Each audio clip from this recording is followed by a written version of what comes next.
exercise literally was my stress management. And I didn't put that together until later.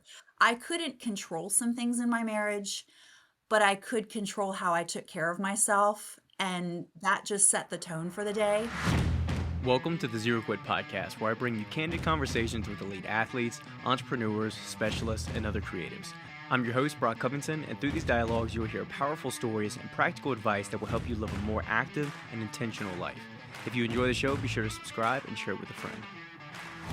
What's going on, guys? Welcome back to another podcast episode. Today, I'm here with Jodi Sheakley-Wright. She is a wellness coach with a PhD in nutrition. She's an OCB natural bodybuilding pro and women's figure, as well as a judge for the OCB. She's got over a decade plus of experience in the fitness industry and a wealth of knowledge with diet, behavioral coaching, all that jazz. So I'm happy to have you. How are you doing? Hey, I'm doing great, Brock. Thanks for having me. Absolutely. So a little background too of how I know you and how we know each other. Maybe you can kind of give Mhm. your first perspective of young Brock. But so some No. people will know this, but most won't. But my first job was I actually got hired at 15 at the gym I was working out at. So I'd worked out, lifted for like a year or so, and I got hired at this local gym. It was actually not the one I was usually going to, but a branch location. And met so many like lifelong kind of like friends through that, gained so much experience through that. But anyway, worked at this gym for years as kind of just like a I don't know, it was a fitness consultant, but I was kind of just helping around, talking to members, helping where it was needed. And that's where we basically met. I was like, man, this woman is jacked. She's got these cap delts. And I got to know you more and more through the years, see all the things you do, see your competitions and so forth. And I competed in one OCB show myself, and I think you were at that one too, judging. Mhm. So anyway, that's a little recap of how we got to know each other. But I'm glad to kind of dig deeper into all that you have been doing, a little bit more of your background and so forth. Definitely. And I'm happy to give the younger Brock perspective from the older woman. And I remember seeing you in the gym. I mean, anytime you go to a new gym, you see faces, but yours was one Uh, that I kept seeing more and more consistently. And then I noticed you putting on more muscle, and all of a sudden you're on this bodybuilding stage in front of me.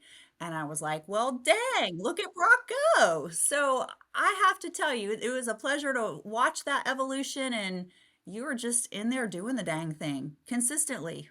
so I know that you used to be a cheerleader, and before we kind of get started, you just referenced some ballet instruction. So give us a little bit of background and maybe walk us through how was your kind of athletic upbringing and how that led into getting into bodybuilding and what that looked like.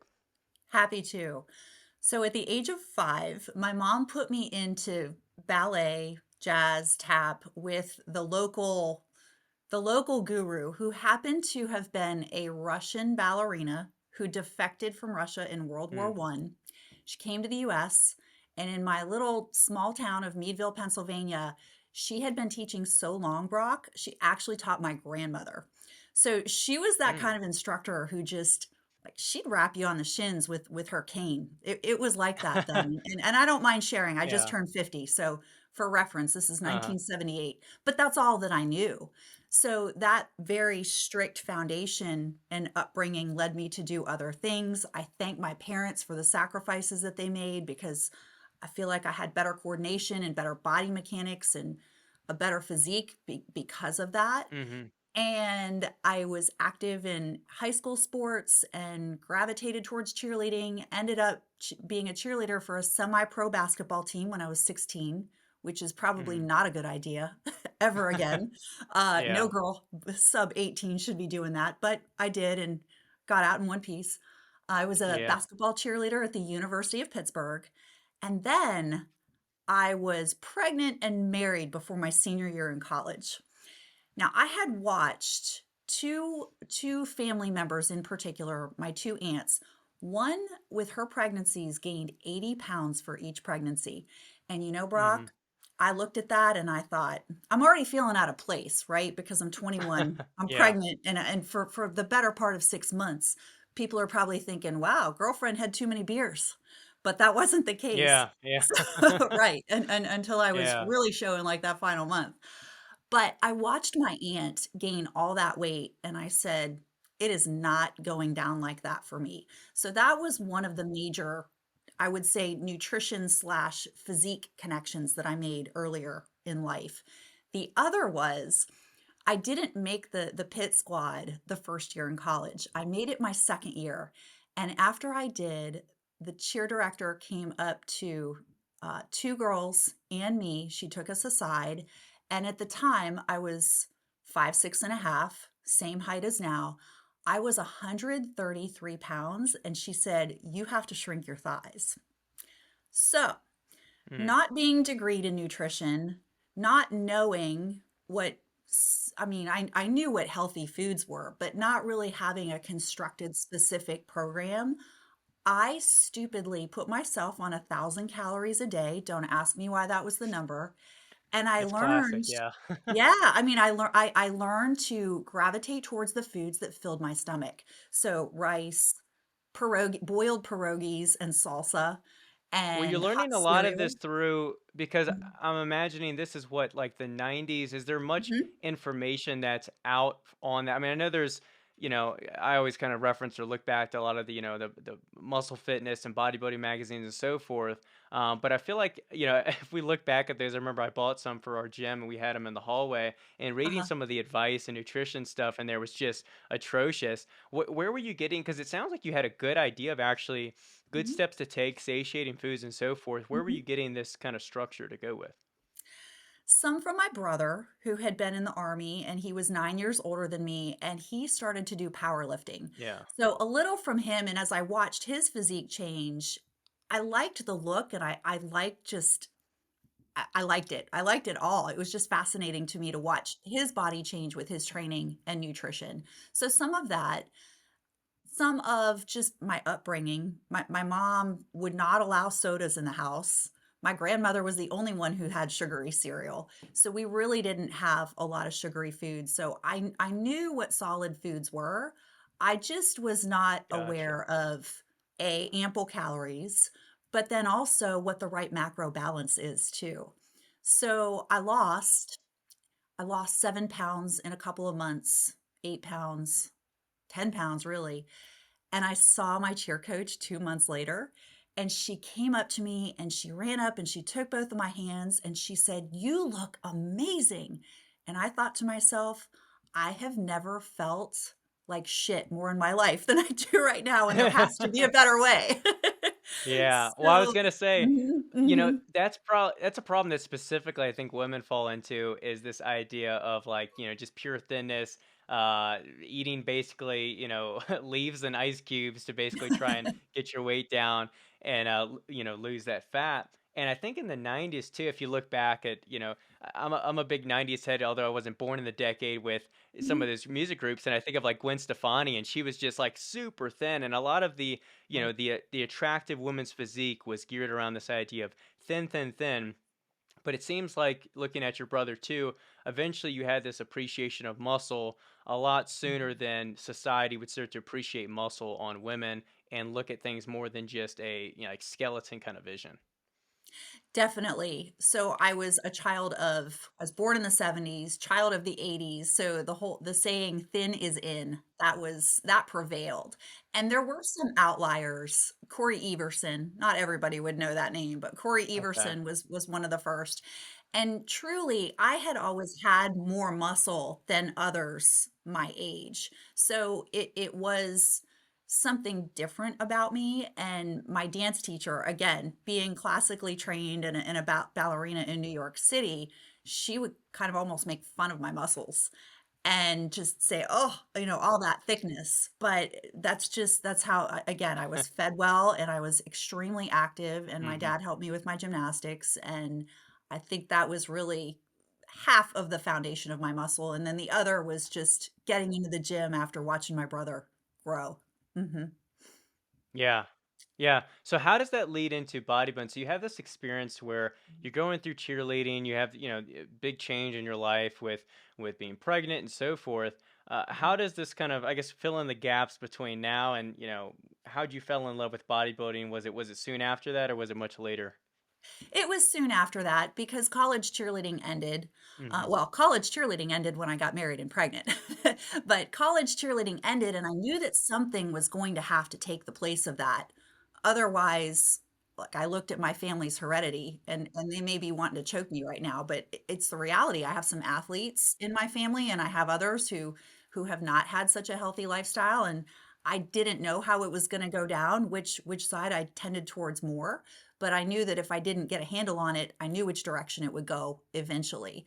So I gave birth to my son, and we had, I don't know, have you ever used one of these? I'm dying to ask you. You remember the old school Nordic tracks, the skiers? Yeah, yeah, I think so. Yeah, yeah. Yeah. It's a serious workout. So that's how I lost the baby weight. But I knew there needed to be more. And at that time, early 20s, my first husband had a series of promotions pretty quickly. We were moving 6 times over 8 years. We were moving every 18 months because he was getting Mhm. promoted. So we started, because he had been a college football player, we started with a couple pieces of workout equipment, and then all of a sudden it grew until we had about 12 or 13 machines. I obtained my fitness training certification through ISSA and started training some clients in my home. And my son was about 3 at the time. And I said, you have your toys over there and mama has her toys here, and Yeah. that's how we do. And That's a it good setup to mhm, have a home was. gym that early, and it's definitely obviously the pandemic. I feel like was a big shift for a lot of people to think about the accessibility and building out a home gym. But that's pretty innovative to kind of already start building that out, get those machines kind of collected over time, and make it what it is. And that's a big benefit too with trying to stay fit while not only like kind of around pregnancy and after, but also just with kids. A lot of times that's, I'm sure you've experienced with clients, a lot of people's excuse is like time, right? Either with work or with kids and so forth. And it does make things a lot more complicated. So the more that you can kind of have the convenient option at home, whether it is just body weight home workouts or whether you have more equipment that you've invested in, it makes all the difference.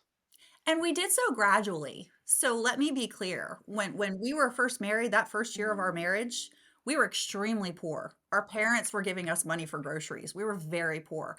So as the money started to increase, you're correct. Number one, the local gyms just didn't have babysitting services.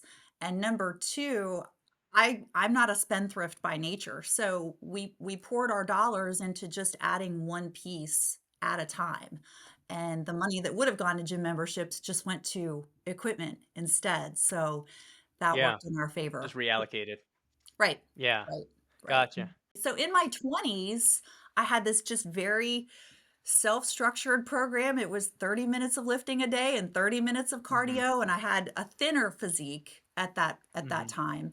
But that was my MO every morning, 6 days a week, and nothing insane. So my body composition improved over time, and I just loved it. I wasn't really understanding at that point progressive overload, so I Hmm. wasn't lifting heavy enough to grow further. And that kind of came later in that marriage. I don't know, maybe they just kind of they coincided, but Hmm. the stress of the marriage is Hmm.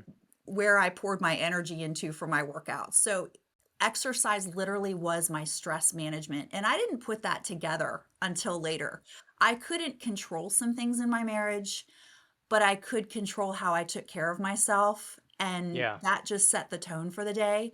So, I think just, I don't know, maybe by angst or stress, I started to lift heavier and I started to see some differences.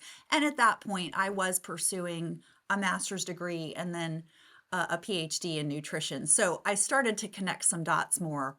Fast forward through the divorce. If you want to know anything about Hmm. that, we can go back. But when Yeah. I moved to Richmond when a former high school classmate and I reconnected.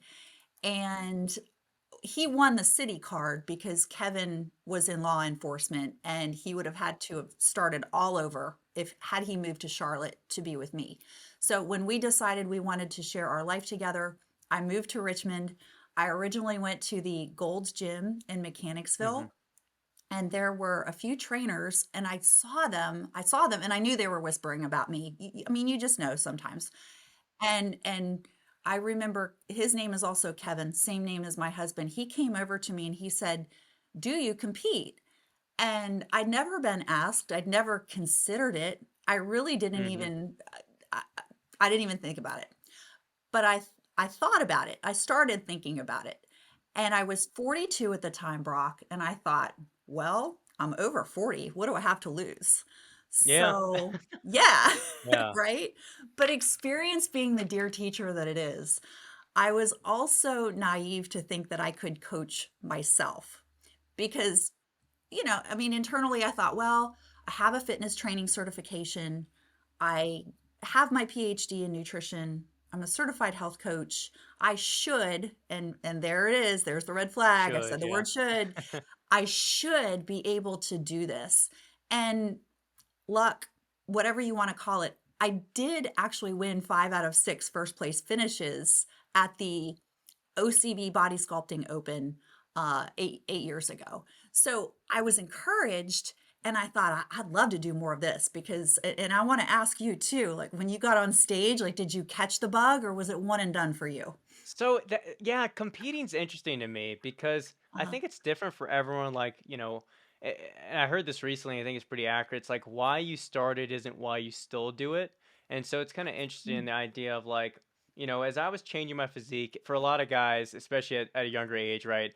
It's girls. It's being more noticed. It's taken more seriously. It's a little bit of like manhood tied into it, right? It just feels like right. the right and the cool thing to do and so forth. And like you, like I didn't have the most stressful situation comparatively, but it still was an outlet for me. It was still like Mhm. my personal time. It was my time away. I would, spend hours in a classroom confined, and then I could go and I would just look forward all day to that evening workout. So it was very much that love for me. And changing my physique, and I think what makes bodybuilding a little bit underappreciated, but those in it really understand it, is the art of it, and like the idea that I want my shoulder to grow. I can actually manipulate that. I can control that. Or I want my physique to look a little bit more like this. I can train these certain body parts to shape it that way. And and along with the diet too, it's just so beautiful how you can really gain, as you mentioned, there's so many things in life that are out of our control, but when you have enough uh, confidence and knowledge to know how to manipulate your body through training and diet, it's very empowering to have that control over yourself and your physique and so forth. So, it's, to tie this into your question with competing, I loved the experience of Mhm. preparing for the show, and the show itself. I'll get to in a minute. I didn't hate it, but the preparation was so fascinating for me, and I did make I wouldn't call it a mistake because I enjoyed the lessons learned. I'm sure you did too, but I do think I could have been better with a coach. But I went the self done, do it myself kind of DIY Oh, deal. 16 weeks. Yeah, so 16 weeks I didn't led up know. to the show. Yeah. And had good success. I feel like I ended my calories still at like 2300. I was doing like cardio 6 days a week. So I didn't go too crazy, but the progress was awesome to see. Like looking back at the transformation, I still hold those kind of like pictures and videos I took kind of close to heart and some pride in it. Mhm. Um but the show itself was it was a fun experience. It was interesting, and one question I'll ask you a little bit later, or we could dig into whenever, is the idea of timing, trying to time carbs and water and make sure you look your best on stage. Because I feel like I looked my best a few days before stage, and I looked Mhm. fine on stage, but it wasn't, Mhm. peak. Which we can get into the different reasons for that. But the experience, it was exciting to be on stage, but I think I just felt I'm very much an introvert. So like getting on stage and kind of having that happen, and then my show specifically, they were like having us kind of make up poses on the spot. Like they had the mandatories, but then they started adding in like doing an archer pose, and all of us on stage were like looking at each other like we couldn't clue into the old kind of classic physique golden age, that specific pose. But then we Mhm. picked it up and so forth. So it was just like just antsy from it. But it was still a good experience. Right, I'll put it that right. way. You maybe felt a little thrown to the wolves. Yeah, a little bit of that. A little bit of that. And here's the funny thing though, the caveat is I still think Mhm. I want to do one in the future, more so to just see like how my body has like changed with all this running, because where I used to hold a lot of fat in my Mhm. legs and my ass and so forth, all the running has kind of changed how my body has shaped those. And all the different, obviously how you train manipulates how your body looks. So I still want to do, I think, another one in the future and kind of compare my much older, different kind of training self.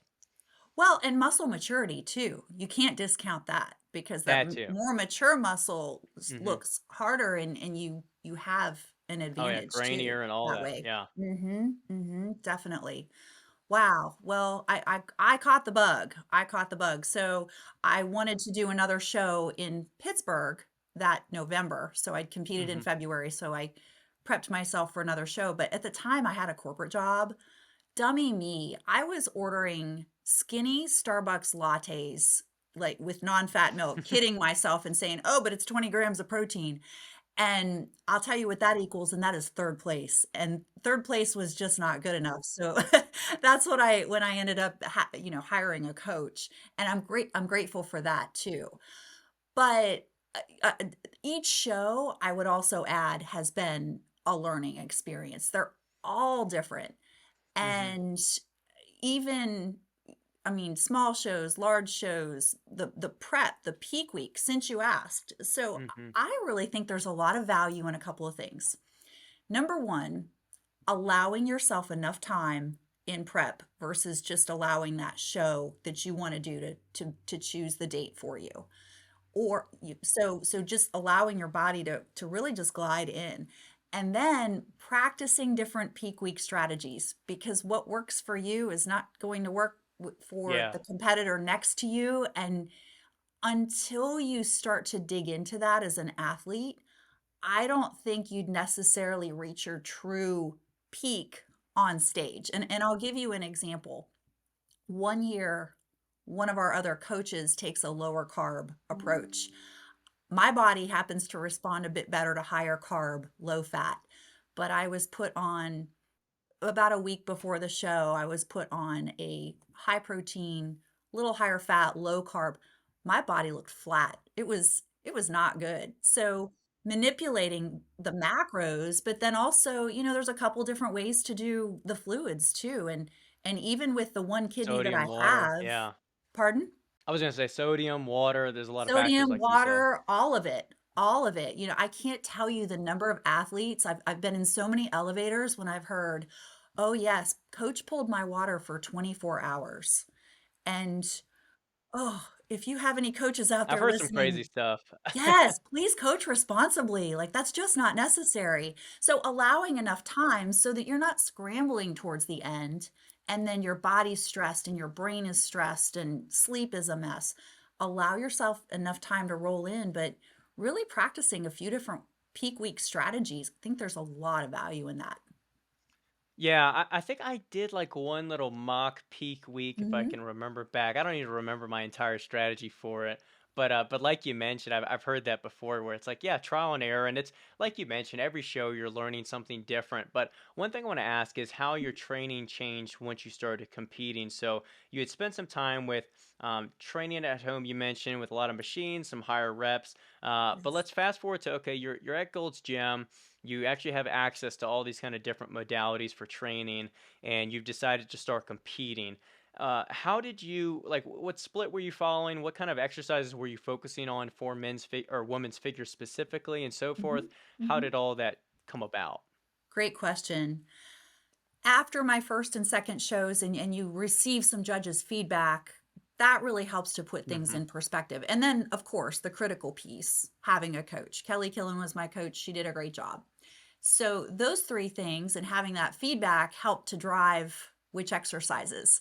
Now, I'll also say sometimes athletes will get conflicting feedback. So, you have to sift through that too. And that's okay. One example, since you mentioned, I got rave reviews on my shoulders from one judge, and another said, grow your shoulders.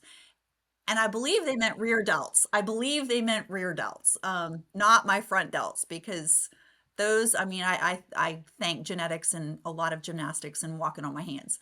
But my training then shifted to I have an extremely long torso.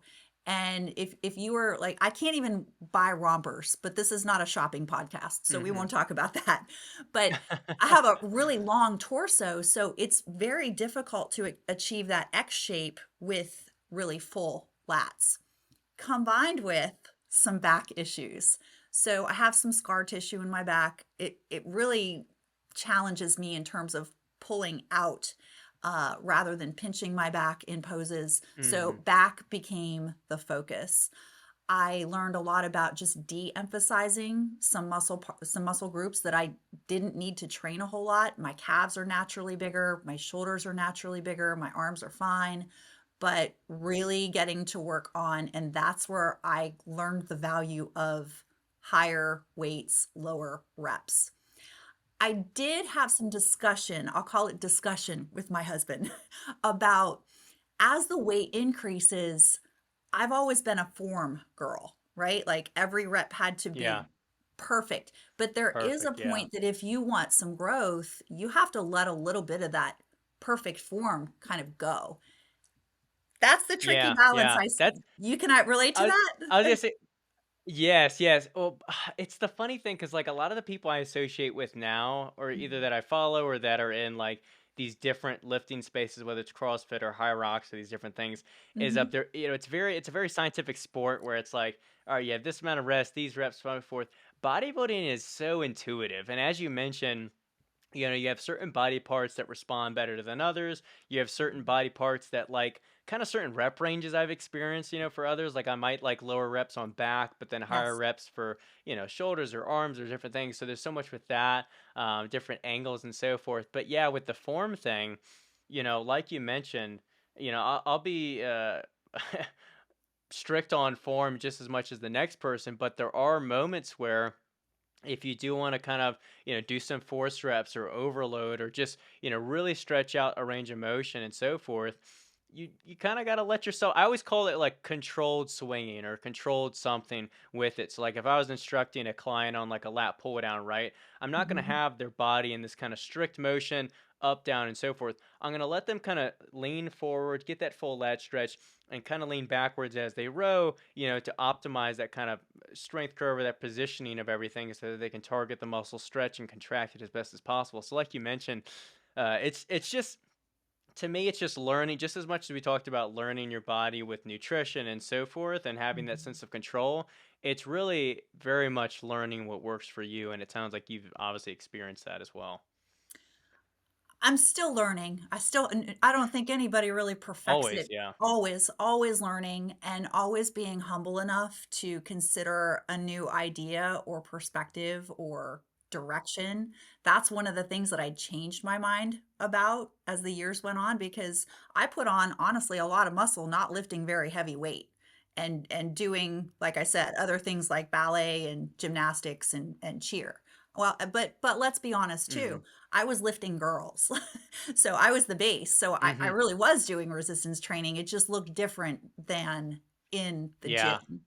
So for my split, about 5 days lifting, no matter what, growth season or competition season, the reps changed, like you said, because just about unless you're enhanced, unless a few other things, you're morbidly obese, which if you're competing, generally that's not the case. But nobody's growing in a caloric deficit. Nobody. So that's really where I'll go for the pump. But I'm always two back days per week, two, and I keep Yeah. trying, Brock. I'm never going to be the competitor. Listen to me giving away all my secrets. I'm never going to be the competitor that has the biggest back on stage, but I try to outperform when it comes to conditioning because my body Yeah. responds really well to that. So I don't do hit. I don't do hit. I do incline walking on a treadmill and I do stairmaster somewhere between 3 to 5 times a week, and then the time frame ranges, but that's never really either even crazy. It's 20 to 40 minutes, just depending, growth season 20 minutes, in season 40 minutes. So no 2 hours of cardio and 800 calories for this girl. I just I was don't do gonna say, it. yeah, so it sounds like you have a very reasonable and not insane, Mhm. strategy for prep, because I've seen it specifically women, uh, just like you mentioned and kind of reference, they just go through these like crash diets where it's like an Mhm. insane amount of cardio, it's 1,200 calories, and it's just like suffer, suffer, suffer. But it sounds like you go through a good approach. So, you don't have to get into too many specifics with the calories unless it helps explain it. But I Sure. guess what is your approach from, let's say, the beginning of a prep to show day? Like how many weeks are you giving it? What is your kind of approach with adding in cardio, increasing it? How are you dropping your calories? How are you making those determinations? Sure, sure. Well, I think it starts with the off season, and I try not to let my body get too out of control in off season. So the Hmm. difference between my growth season weight and my stage weight is only about 13 to 14 pounds. And some may say, and I'm 50, I don't know how much longer I have to do this, but some might say that, oh, you've got to get heavier, you've got to allow yourself to put on more weight, to put on more muscle. I'm just not comfortable. I'm not comfortable doing it, and I have to be comfortable walking around in my skin all year long. So I think that's one is not letting the difference and the gap be too huge so that the prep is not long and laborious and intensive. Most of my competition preps have only been 12 or 13 weeks. I did one for 17 weeks, and the longer you go, the harder it is to bounce back. And I realize that's a difference of, Yeah, yeah, 5-ish weeks, but I noticed a difference. I noticed a difference. The longer your body's in a deficit, I think the harder the reverse is. And I've certainly worked with enough athletes to have seen that happen too. So that's another reason I try to keep that tight leash. But then, I was gonna say I've always heard it Mhm. as like a get in and get out, right, with any Yes, kind of diet. yes, yeah. And my approach with nutrition is I don't miss a macro because I don't want to spend any longer in prep than humanly necessary. So on Yeah, point to with the just do it. macros. Yeah, do when you're supposed Mhm. to. Yeah, Right, do what you're supposed to do. And I mean, coaching's expensive too. So, like I said earlier, I'm a little thrifty, and why would I be spending hundreds a month just to eat off plan? It makes no yeah. sense. I don't drink alcohol, as a rule. Maybe you can probably count the number of drinks I drink all year long, on one hand. And that's just a personal preference. I'd rather have pie if it's a choice between the calories. Yeah, same, Yeah, right. same. And Yeah, and my calories probably start out in the 1700s for a prep. And as I get closer to peak week, I, I don't really count macros towards the end. I usually just follow the plan that my coach has given me. But when I have run them on occasion, they've been upper 1400s. So again, nothing insane. I eat 6 times a day. I could pretty much, rattle off. It's varying quantities of eggs and egg whites and sweet potatoes and oats and greens and chicken and turkey, and rotate my vegetables. all the I good get stuff. some, yeah, Greek yogurt, nuts, avocado, and olive oil. Yeah, That's pretty much about it. No fruit. I tend to stay away from that, but quantities change, and the cardio will increase a little. Like I said, I might start at 3 sessions of 30 minutes a week, and I top out at 5 sessions of 40 minutes. But I yeah. So love it. no That's magic, just slow progression. Mhm. Right. Yeah. Two questions come to mind. One is so is the strategy or how you personally have felt with doing a larger amount of meals help with you being satiated throughout the day? And the other question I have is it sounds like for show prep, you were sticking to primarily a meal plan. In the Mhm. off season, do you kind of go more towards macro dieting if it fits your macros, that kind of deal? Good questions. So I'll answer the last question first. Off Hmm. season or growth season, I'm really more intuitive. I'll keep that same pattern of 6 meals a day. And I really like my breakfast, which is oats and then one whole egg and a few egg whites. I like that breakfast. There's enough different ways that I can do it I have that all year long. The other meals will vary Hmm. a little bit, but I'll still measure my main meals. And why is that? Why Hmm. will I still measure my chicken and my rice and my vegetables? Because if there's going to be any variance, it's going to be on the fun things. It's not going to be on chicken. Yeah, So that's right. that's how I kind of keep a leash on it. But it's still six. Sometimes I'll drop to 5 meals in growth season, but pretty much keeping the six. And that does keep me feeling full. I've really only had a few days where I've felt just like taking 5 naps. But I mean, normally I'll have a drop right around 4 o'clock in the afternoon, and I'll have either some green tea or black coffee, and I'm good until dinner. Yeah. And if I start, evenings are the challenge for me. So evenings, I would love to have a bowl of cereal. and my coach taught me really well the first season that I worked with her. And I think this is why I hit 100% of my macros too.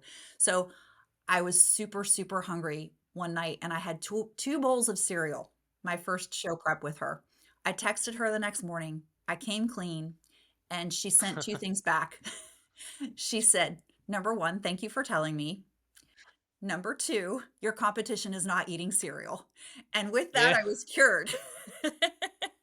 So now I just go to bed if Yeah. I'm still hungry. Mhm. That's one thing I've always tried to avoid, and I felt like is the hardest thing in my past is trying to make sure I don't go to bed hungry. So like Mm. I'd rather be really hungry for the hours between dinner and bedtime, and then just eat like something to satiate me into bed because it's hard to fall asleep when you're just dying of hunger, right? I normally do have a meal 6, so usually I'm in good shape, but Yeah. that was just, younger Jody learning how to just follow the damn plan.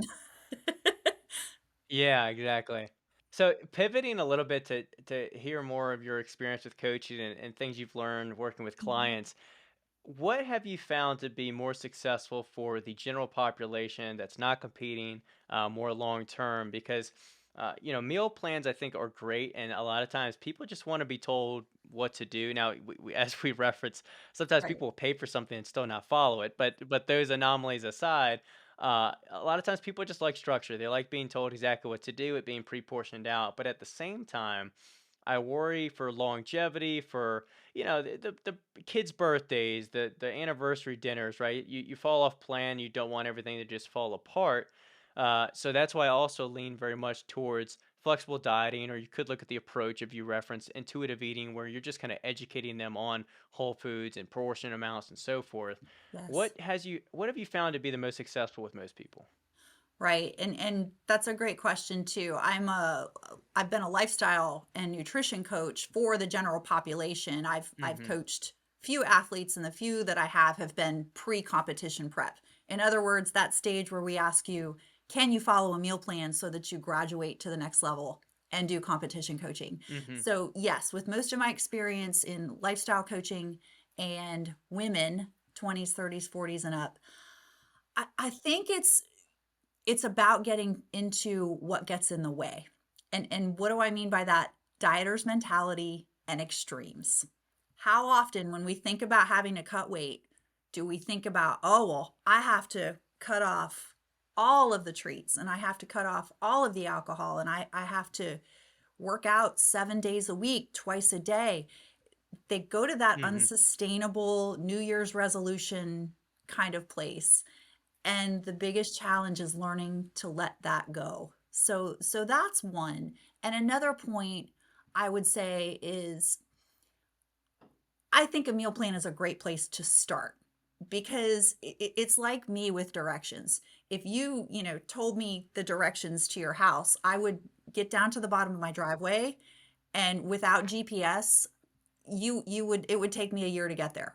Right? So I think there's a Yeah, lot of that's value right. that meal plans or macros provide a GPS.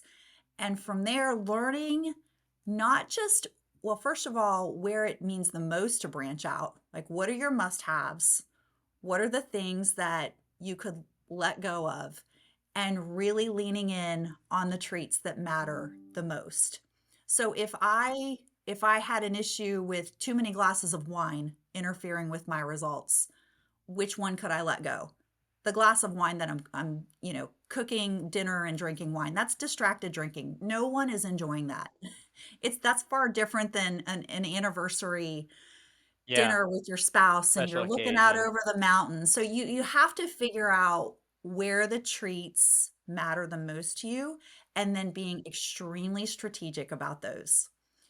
It's Yeah. tricky because people will generally start with one thing and they'll branch out, and then eventually they'll either not understand or they need to learn a little bit more about what that balance really needs to look like for them to continue to progress. Yeah, a lot of times it is just as simple as kind of auditing yourself. And I always think about this in other areas, whether it's just time management or life in general, but especially when it comes to diet, kind of auditing and looking at like, hey, is this worth it? Like, how important is it to me to achieve this certain health or this certain weight goal? And is this extra glass of wine, like you mentioned, really worth the sacrifice of not achieving that goal? But that distracted drinking reminds me of one question I was going to ask you was bored eating, because I think we all kind of fall into it. I even fall into it sometimes. Luckily, I feel like I work Mhm. out enough that it doesn't cost me. But Sure. that's it's a big habit for people, and as you mentioned, working with people from a behavioral angle and lifestyle angle is a lot of times people they just get bored and they have free time and they eat. And another thing that my wife and I both do is we feel like when we're eating sometimes we have to watch something. Maybe that's like a more like millennial or younger thing, but I feel like we're watching a YouTube or a show or something. So anyway, food just gets tied to different behaviors and different free time we have. Mhm. What have you seen that, and what are your strategies to try and curb that behavior? For sure, we all have those associations. They're called setting events too. Like I know when my husband and I lived in Mechanicsville, we lived next door to a Mexican restaurant. And this was the Mexican restaurant Mm, that he would walk in. They treated us like family. He couldn't even get his butt in the booth before they gave him the fishbowl margarita. They just knew. So that was a place, for instance, I avoid when I'm trying to be a little bit tighter with my nutrition because I know I'm going to make a poor decision there. So, really looking at environments where you're triggered to make the less than optimal choice. So, it yeah. starts with that and lack of preparation, really. I mean, Hmm. fail to plan, plan to fail. If you find yourself saying things like, I'm going to swing by, drive through, pick up. Those are some of the key terms where you could have the meal bag. And Hmm. again, if it's worth it to you to be on the go, if that's really what brings a little bit more ease to your life, great. But if you'd prefer to reserve it for something that's a little bit more worthwhile, I think that's really the key. So yes, those associations happen. Mm-hmm. Yeah, I was gonna. You made me think of two things. One is Yeah. the idea of, you know, kind of a way that it sounds like you can curb some of that bored eating or just poor decision making is distracting yourself, like trying to fill time to where you couldn't make a poor decision. So, like yeah, if you're constantly bored and you're eating, like try and just maybe just get out of the house. Go do something that's going to keep your mind occupied, keep your stomach occupied, and makes you kind of not fall into that trap. And then another thing as you mentioned is, yeah, fail to plan, plan to fail. It's something it's a quote I've loved for a really long time for a variety of Mhm. reasons, but one when it comes to food is, yeah, just keeping the crap out of the house. Like if you don't buy it, the chances of you getting in your car, driving to the store to go get, Doritos or whatever and come back, it makes it, you want to make those bad decisions as difficult as possible to make. And one of those ways you can do it is just being prepared, like you mentioned. So I don't know if you're a big meal prepper. Maddie and I used to be better with it, but now with her kind of job and us moving, I feel like we slacked off a little bit. But we always have rice and chicken typically in the fridge. And as long as you have those healthy options available, they're pre-cooked, they're pre-made, and a lot of people will have, meal prep Sundays, right, where they'll just mass Yes. make potatoes or whatever meat they're eating and so forth. Mhm. Having again just the ease and availability helps you make good choices easier, right? Very true. I meal prep twice a week. It's Okay. just a lot easier for me to wrap my head around the next 3 or 4 days than seven for some reason, but everybody has a preference. If you don't know, try them both, see what you like. But then you're correct too. Have that list of distractions. Know exactly what you're going to do or make a pact with yourself really to just try XYZ before you give in to the food. Most cravings will go away in 20 to 25 minutes. Most physical cravings, emotional cravings, psychological cravings, that's a different story, but yes, having the list of Hmm. distractions to know and look, if it's been 3 or 4 hours since you ate, you're probably physically hungry. Go choose the right thing. Yeah. So Yeah. one I feel like problem that we all have to face as we get older, right? My parents Mhm. are the first to tell me and give this to me as an excuse of whatever it is, but is a slower metabolism as you age, right? So as you referenced, you've worked with a lot of women that are older, that are postmenopause probably, that are struggling with this weight issue. I guess what are some considerations to think about as you age, as far as that metabolism, how can you kind of resist that slowing down, or make up for anything that's lost? Obviously, it's going to be easier when you're younger, but we can't just get younger. So what do we do now? 100%. So for the 20 and 30 somethings out there, get your butt in the gym and do strength training. You can still put on Yeah. lean tissue later in life, but it is exponentially easier when you're younger. So take advantage of that time. And I think that's number one. Number one. And plus, you're just setting that foundation for activity later in life because it doesn't have to dwindle. For many of us, it does because we take office jobs and desk jobs and we become much more sedentary. So setting the tone when you're younger, strength training anytime is a good time. And particularly for women, upper body. It's really a use it or lose it proposition. And then I think really an awareness, a great tip that someone gave me was to get some baseline labs done for hormones before things go south. So I can give you Hmm. two examples, and my husband will still love me after I tell this story. But number one, his testosterone has dropped. It dropped to the place where he got a prescription for it. But the range of what's considered a healthy level of testosterone is huge. Very wide. So it's Yeah. very wide. So let's just say that it ranges between, I forget what the numbers are, 400 and I just 1200. got it done recently Oh, just to did look at mine. you? So the number they gave me, the Yeah. range, the healthy range, at least I think it was for 19 through 39, but it Yeah. was 240 to 950. It's like a huge Okay. range. Right, right. So if you Yeah. tested at 500, that would be considered healthy. But how does that relate to your baseline? That could be a decline for you or a decrease. So Hmm. my former coach, Kelly Killen, taught me that one. She said, go get your baseline labs before things go south. So any of you ladies out there, it'll be inconvenient, but you're going to thank yourself later. Get that done so that when things do start to shift, you can get ahead of it sooner rather than later, and you can take the right steps, whatever those are for you. Mine have started to shift a little bit, but not enough where I've needed to do anything. I know the day's coming, but Hmm. not today. So, and then really just continuing to pour yourself into nutrition like food is your medicine because it is. I see so many women just giving up, just saying, you know what, Yeah. I'm this age or I I'm hate, yeah, menopause. I Oh, it was just makes me saying, want to let me cry. rant for a minute.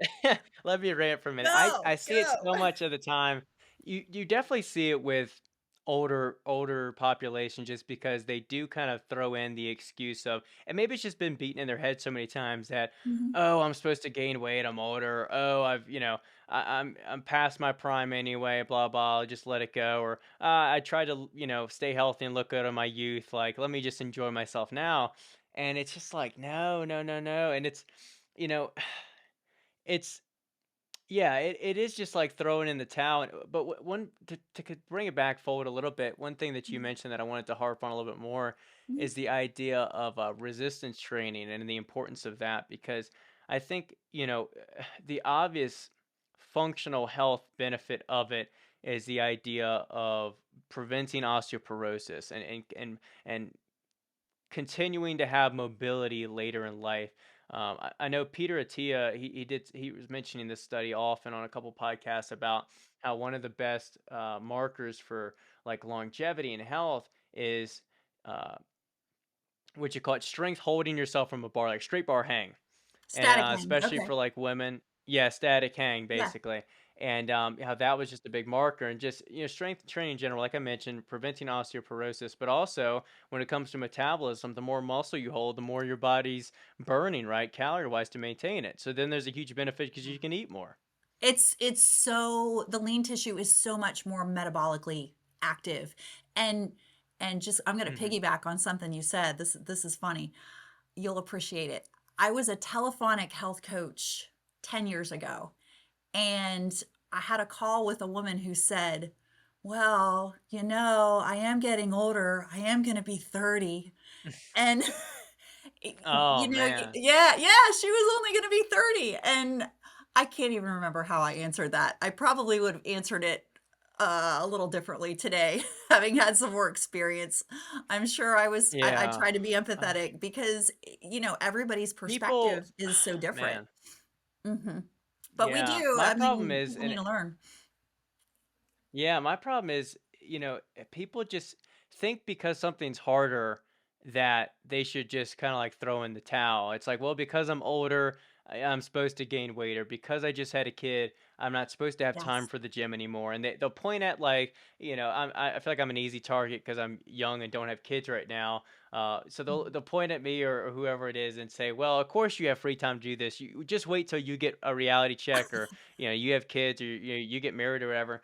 And it's like, just because it's going to be harder for me doesn't mean I just stop working out and I say, well, that's it. It's like, no, it's even more important to get exercise as you get older. It's even more important to dial in the nutrition and eat whole foods and really pay attention to what you're putting in your body, how you're using your body. It's even more important. So just, yeah, you just hate to see that mindset and the shifting of like blame and responsibility.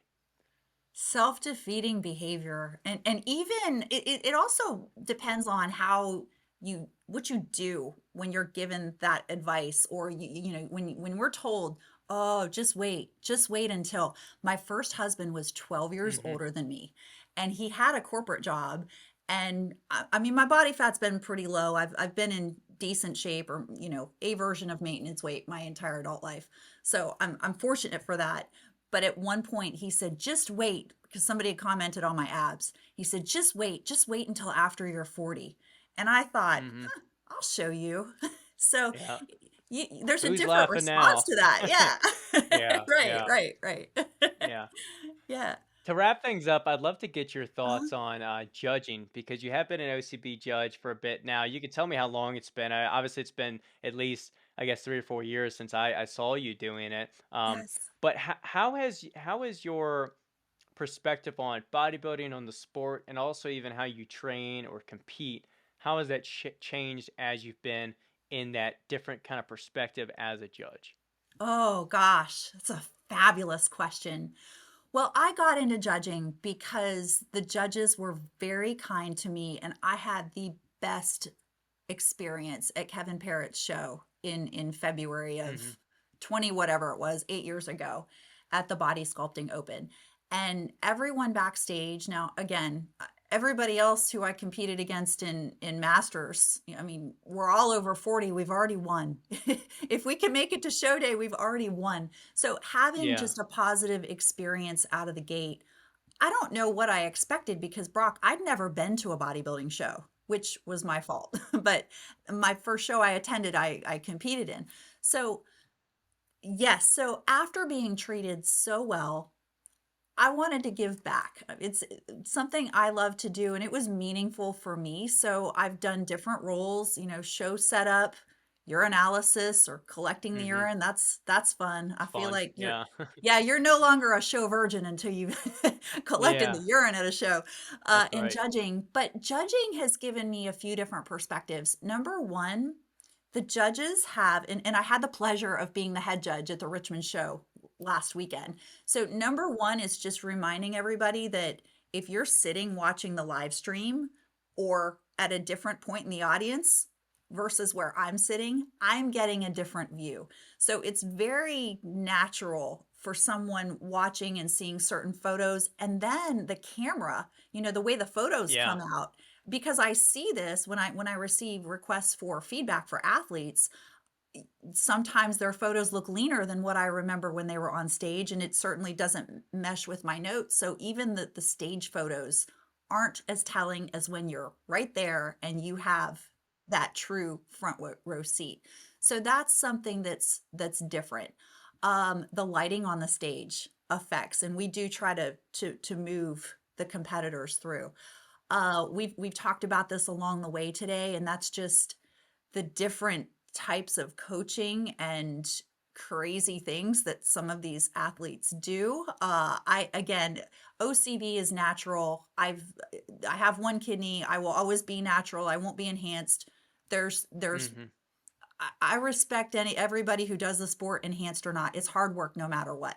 So I think just it's been interesting to see the different approaches, and that's made me thankful as well. I do have to be careful because after having been a nutrition and health and wellness coach, I don't give feedback. We're not giving feedback to sell our services, Hmm. but I will encourage the competitor to go back to his or her coach and, like we talked about peak week strategies. I try to give feedback in such a way that, it would be feedback I want to receive. So Constructive. Yeah. yeah, absolutely. And I want to give some encouragement and positivity. And then the other piece, I kind of say, here's for consideration or suggestions. And I mean, it's just no matter whether you're a stage athlete or not, I think that it's really hard to go and not leave inspired. So many people have just everything that they've overcome. They have different stories, they have different experiences. And if your listeners, your viewers have not been to a bodybuilding show, just take the time to go one weekend. I'd argue you wouldn't feel Yeah. motivated after leaving it. It's definitely has a different, well, it's got multiple stigmas in multiple different ways. And I Hmm. do think, though, to reference your point about a lot of people have stories, it really is a journey for, I think, everybody out there. I mean, some people have, maybe they shifted from being a jock in high school, football player, they're already good physique and so forth. But the vast majority of those people, did have to kind of really nose to the grindstone, work on their physique. A lot of them, I grew up overweight, but not, overly fat or obese. But some people have, they'll get on stage with, you know, loose body or was it loose skin from all the Hmm. weight they've lost and how inspiring that is. And, it's one of those things where just as much with, I can compare it a little bit to, uh, you reference, I should bring it up. So maybe you can talk about your experience, but running a marathon or running an ultra marathon, right? It's Sure. not something you can just do on a whim, right? It's weeks and weeks of preparation, and to finish it, you're not finishing it fresh as a daisy. It's a hard thing to do, and Yeah. going through weeks and weeks of prep is a hard thing to do. And so once you get on stage, a lot of times it is very emotional because you look at your body and you're like, wow, like I did this. I ate everything I was supposed to on my meal plan. I did all the cardio sessions I was supposed to do. I've trained for years to change my physique, and just like looking at that, you just get so much just pride and overwhelming multitude of emotions. Most definitely. And you're so right. I'm glad that you brought that up because it reminded me the majority of the work is so freaking unsexy. There's very Yeah, little unsexy about that's yes, right. whether we're talking about running or bodybuilding shows. I mean, you might see the Instagram clips and then you see the stage photos. Like that's the sexy part. Everything else not super sexy. The black Hmm. plastic containers, the yeah, yeah. Well, bodybuilding is such a, I think it's an underrated sport in the idea of how much work goes into it, because it is a 24/7 thing. It's not just the workout you do. Like for running or other sports, I mean, diet obviously plays a part in all sports, but Mhm. with bodybuilding, it's all day. Everything you put in your mouth, matters with how your body's going to look. And if you're in a diet phase, you're trying to cut down, you can't slip up on these days because it will show up on stage, and the pressure is on. You're going to get in stage in front of everyone in your underwear. And if Yeah, you are slacking off eating Cocoa Pebbles, it's going to show. So it is correct. this like all day 24/7 sport. And because of that, it's hard, but it's rewarding. Yeah, the back of my suit is like 6.5 inches wide for the pro cut. Yeah. And anytime I'm feeling a little flat, I'm like, Yeah. yep, that's the thing you're gonna put on over, I'm over 50 now, so choose accordingly. Yeah. Yeah, it's very true. Yeah. So yeah, but conversely, it also carries over into every area of your life. I mean, I think I'm a better Has to, yeah. coach and a better wife and yeah, right, because of the experiences. What would you say about that? Yeah, I mean, it really has shaped, like, I think it was the best sport I could have gotten into in high school or as a young man, like just get into bodybuilding, a sport that demands such discipline, that demands honestly such uh comfort and solitude and Mhm. individuality, because it is a, I mean, we have so many people that support us, right? I'm sure your husband supports you greatly, and Yes. you have a coach and so forth, and some people in these different, coaching groups will have teammates and so forth, but it's still on you. It's still, you're going up on the stage alone. It's on you, and I think it Mhm. is very empowering in that way. One thing I want to ask to kind of round out the coaching idea is, bodybuilding as a sport is, it's subjective, and as you mentioned, it's really hard to kind of look at things from the judging seat versus the crowd versus the pictures versus the Mhm. really blurry video IG live in the back from someone's, mother that's showing it. And Right. so it can be really hard as a judge, it can be frustrating as a competitor. But what do you think are like the beauty and the subjectivity of it? And then obviously maybe you can touch on, the frustration of it, but I think there is something special about, it's not objective, and there's different ways you can kind of make things up. For example, and then you could take this and run however you want to go with it, Okay. but one thing I think about is I might not have the bigger physique in bodybuilding, but I could be more conditioned than the guy next to me. I may Mhm. not have the better back double, rear double by, but I might have a better front double by, or these different poses where you could, pick up the slack. So it's interesting. It is, and I would give the same answer, at least from one aspect, for the beauty Mhm. and the subjectivity, and that is who else shows up. That's the beauty of it, Mhm. because I can't sit there and stalk on Facebook and Instagram and try to look at who else is gonna show up at my show if I have that list. I think we've all done it if we've competed at least one time, but you learn. The person that you were Oh yeah. worried about that you stalked should not be the person you're worried about. It's somebody else. But That's that's right. also That's the right. exciting part. Like, I know how I'm gonna show up, but how am I gonna show up in relation to everyone else? So there's always that element of mystery and surprise that I think is really cool. But I mean, from a subjectivity perspective, who else shows up? Like, you could be bringing your best package, and unfortunately, if Someone's somebody better. else looks better, it's their day. Yeah. So, but then too, it's something that I've learned with both is you should always favor what you like, because it's like decorating. If I decorate around here and choose things that I like, they're never going to go out of style. Well, maybe they will, but I'm going to prefer that for much longer, and I'm going to be happier. I told you earlier, I had a coach say, "Well, Jodi, why don't you start tipping the scales over a little over 150 if you want to grow that back?"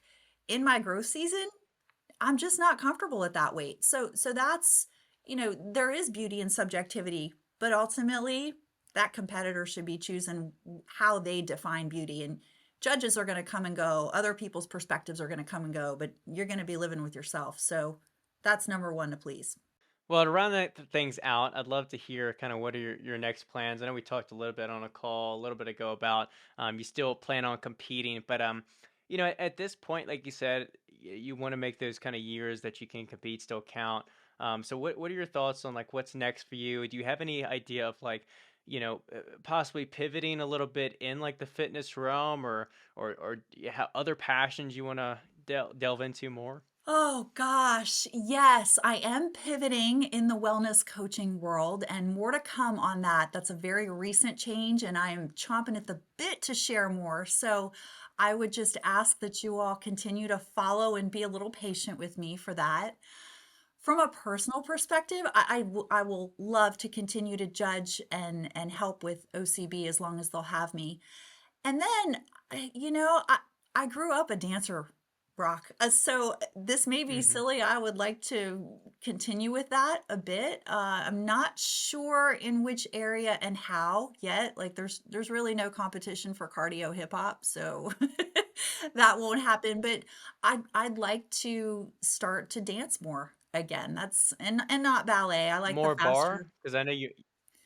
not ballet. Yeah, I was gonna say, No, yeah, I know you took I've a bar. Okay, I've okay, yeah, yeah, yeah. incorporated a little bit. I have picked up the point shoes again for just a few things. I did a couple of the Angel competition bikini fashion shows, including the one at the Arnold this year in Columbus, And I didn't pick up my point shoes for that one, but the first one that I did in Kansas City last year, it was kind of fun to combine, I walked out in my bikini on my point shoes. That was kind of fun. So Hmm.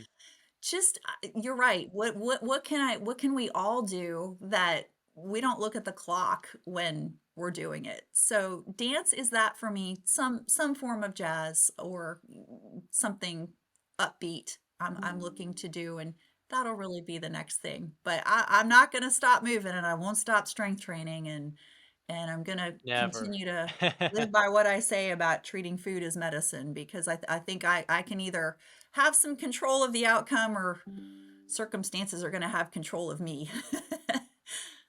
Yeah, that's right. Where can people find you? On Instagram at Jodi Wright, JODIWRIGHT _ And I'm on Facebook as Jodi Sheakley-Wright OCB Pro. To my knowledge, I'm the only Jodi Sheakley-Wright OCB Pro.